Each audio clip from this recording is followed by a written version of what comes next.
All right, good morning. It's like another cold December day. It's the 16th, a week before Christmas. It rained today and I was hoping to get out. I went out for a hot minute, but the winds were blowing 9,000 miles an hour in my face, so it didn't do me no good. So I figured I'd come in and do a quick review of a rod and reel setup. Now, the whole craze right now is the BFS thing. So these guys are spending $300 on a BFS reel and $200 on a rod to throw 8-ounce baits and to look cool, I guess. I guess that's what it is, because I just don't see why you would spend that much money on that setup. And I get it, you want a $300 reel. You can say, hey, I've got a BFS setup. You got a Curado BFS, you got the Longzhi BFS, you've got Cast King with their kestrels. Fine. But let me tell you, I'm not going to go spend that money, because you know why? I already got a BFS setup. That's this right here. This setup here, this is a Pin Fierce 2 ultralight reel. It is the, I want to say it's the 100, 1000. I think it's a 1000, but it's small. It is tiny. And as you can see, I got a light weight on it, 1/16 ounce. Now, am I going to throw a 1/5 of an ounce or whatever they're throwing, a 1/25, a 1/68 of an ounce? No, because I'm not throwing that anyway. I mean, these guys are in kayaks with these $500 setups to throw a 1/64 ounce jig 30 feet in front of their kayak, and it just makes absolutely no sense. This is the deal here. Tsunami rod. It is a 5-star Tsunami rod. It's a 5-footer, super flexible, light. I've got 6-pound. I want to say it's probably trout magnet line. It's a small diameter line for a 6-pound. You can look up the millimeters and sizes of different lines. And this was designed to be a trout line.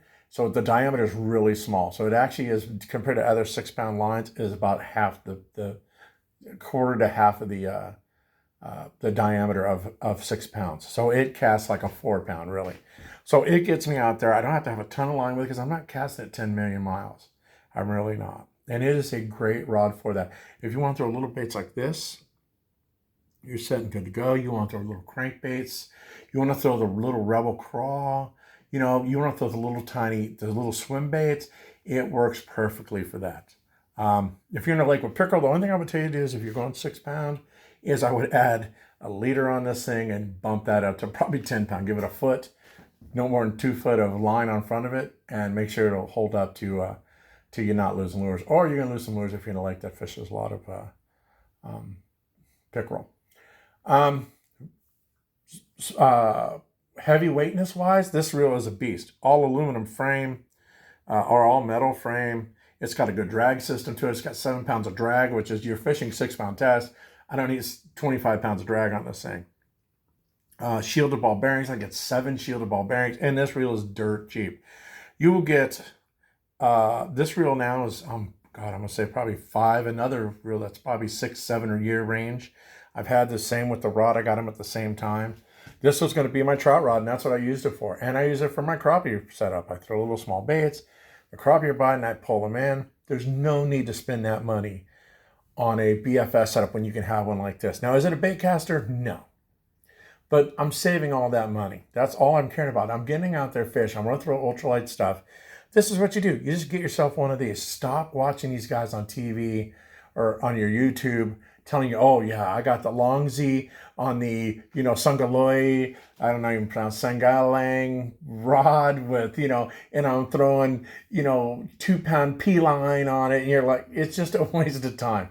Stop. Just stop. Pick yourself up a setup like this. Even if it's not this one, get yourself a little Daiwa reel, a little Shimano reel, get yourself a little ultralight rod. It could be anything. It could be a Bass Pro Shops rod. I don't care what rod it is, but just save your money. Save it on the baits. Go buy mule tackle, their jigs, Euro tackle. Go spend the money there. That's going to be your expense. Save the money here. You're never going to tear this rod up catching what you're fishing for. You're going to get 6, 7, 10-pound bass on this, no problem. 10-pound fish, I should say. Carp. You hook into a 20-pound carp, you'll get it in, but you're going to be fighting it. So the chances are you'll get it in. 6-pound test, did it in California many years. We caught many a carp on 6 and 4-pound test. So yeah, it'll work. It is fine. The handle's nice, metal handle. Like I said, completely shielded. The rod is fine. Like I said, 5 foot. I'll flip it over so you can see the model number on mine. There it is. 5-star Tsunami. Designed for salt water. Both of them are. So you're getting already the saltwater build using it freshwater. You're saving, you know, it's already going to last for what you need. And like I said, metal reel. I don't like to throw little carbon fiber reels on ultra cast because they flex. When you start getting this small, the stem right there flexes. The metal reels like this little pin, perfect. So get out there, start pricing them down. Stop buying these BFS things for a lot of money, unless you got the money to blow. I don't. You know, I got car notes, I got a house note, I got Christmas coming up, and a kid in college. I can't afford to be going out and spending $300 on just a reel to go out and chase crappies with. You know, little bass, throwing little tiny jigs. I need to go with something like this. So let me know what you think. Great alternative for it. You know, let me know if I'm the only one out there that doesn't want to spend the money on this stuff. I mean, I don't even want to convert a reel down. I've got 28 setups in my closet.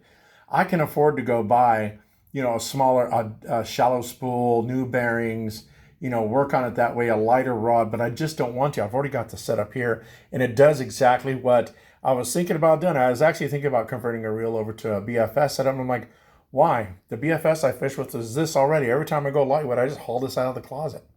And it's lasted me for years. You know, I'm almost got 10 years in this thing. And it cost me, I want to say $40-something for the reel, probably 30-something for the rod. So if you break that up in 7 years, I've got $10 a year into it. And it's going to last me another 10 as long as I keep taking care of it. So let me know what you think. Am I the only one out there that doesn't want to spend a lot of money on BFS stuff and looking for a good alternative? You know, let me know. Let me know what you think. Let me know what your setup is. Let me know what you do. And I'll see you out on the water.